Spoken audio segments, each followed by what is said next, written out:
Welcome back to another explainer. Today we are heading straight to Usa City in Ota Prefecture, Japan. Now, if you think you already know exactly what a typical Japanese city has to offer, well, Usa City is probably going to surprise you. We're looking at a destination that somehow perfectly balances deep, ancient spirituality with some of the most unexpectedly delightful culinary and natural attractions in the entire country. So let's just jump right in.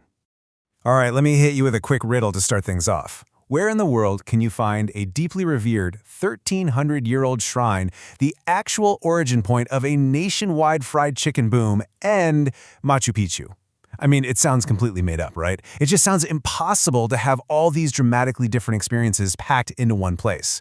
But that is exactly what makes Usa City so captivating. It is an absolute masterclass in contrasts, and today we're going to unpack exactly how all these totally wild elements coexist in one incredible location. Here is our roadmap for this explainer. First up, Usa Jingu, deep history. Second, Usa's 4 gourmet delights. And third, scenic wonders and wildlife. Let's kick things off with Section 1, Usa Jingu and its deep history. Okay, so to really grasp the sheer scale and importance of Usa Jingu, you just need to keep this one massive number in mind, 40,600. Across all of Japan, there are roughly 110,000 shrines in total. Of those, over 40,600 are specifically Yahata shrines. And Usa Jingu? It's the head shrine. It sits at the absolute top of the hierarchy for every single one of those 40,600 Yahata shrines. It's the main shrine of Hachiman. So when you stand on its grounds, you aren't just at a shrine, you are literally standing at the epicenter of a massive spiritual network. Let's trace how it actually got that powerful. The foundation of Usa Jingu goes way back to 725 AD, and by the time the 12th century rolled around, its power had absolutely exploded. At that time, it owned more than a third of all the privately owned manors in Kyushu. Think about that for a second. That is staggering economic and political influence for a shrine. Today, that legacy is still very much alive. The main hall is officially designated as a national treasure. Plus, adding to its prestige, Usa Jingu is what's called Chokusaisha, meaning it's a special shrine that actually receives the emperor's envoys.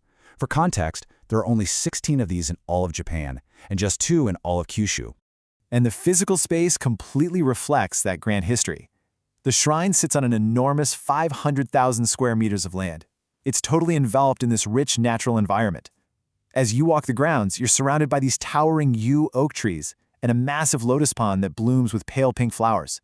So it's not just a historical monument, it's this incredibly immersive, peaceful walk through nature where you can truly feel the ancient culture of Japan welcoming you in. All right, moving on to Section 2, Usa's 4 gourmet delights, because all that exploring is definitely going to work up an appetite. Usa isn't just about history, it's a culinary powerhouse. Let's break down 3 unique local delicacies. First up is karaage, or fried chicken. Fun fact, Ota Prefecture actually has the highest per capita chicken consumption in the country.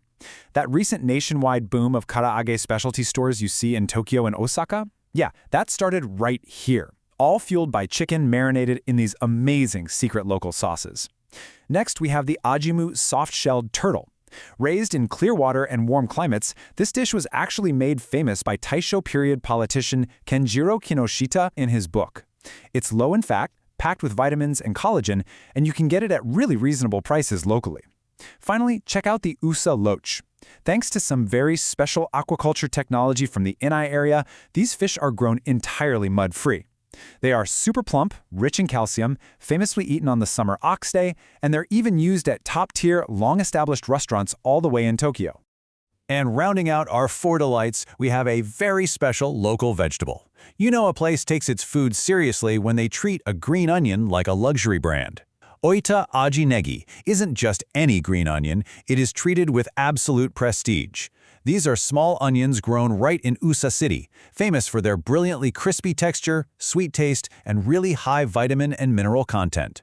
Locals love them in dishes like negi shabu, where they literally take center stage in a hot pot, or in negiyaki. It's just a huge testament to the sheer quality of the produce grown in this region.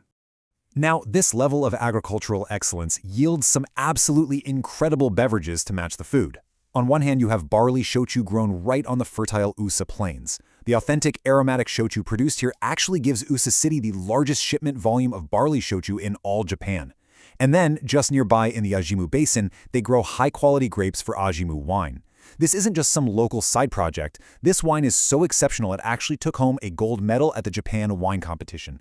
So you might be wondering, why is this specific area such a paradise for brewing and distilling? Well, it's basically a perfect storm of geography and culture. It starts with abundant, pristine water sources, an incredibly fertile land that's just perfect for rice and wheat. But honestly, it's the human element that seals the deal here. The coastal Nagasagu area has a really deep fishing culture, and with that comes a deeply rooted tradition of gathering, celebrating festivals, and, you guessed it, drinking together. This joyful, communal culture is exactly why so many amazing sake breweries have gathered and thrived in USA. Let's dive into our final section, scenic wonders and wildlife. Have you ever wanted to literally look a lion right in the eye? Well, the African Safari in Oita Prefecture is one of the largest zoo-style safari parks in Japan. The adventure kicks off by hopping into a special safari bus. And as you drive through these vast, natural-looking enclosures, you actually get to feed wild animals, like actual lions and bears directly from your window. It is an incredibly thrilling, up-close experience. And don't worry, afterward you can bring the adrenaline down a notch by heading to the Interaction Plaza to pet gentler animals like capybaras and kangaroos.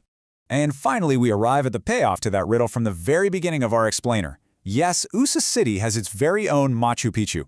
If you head to a specific hill sitting at about 300 meters above sea level, you'll find an absolute hidden gem. When the fog settles perfectly in the valley below, the surrounding mountain peaks look exactly like the mystical ruins of Machu Picchu in Peru.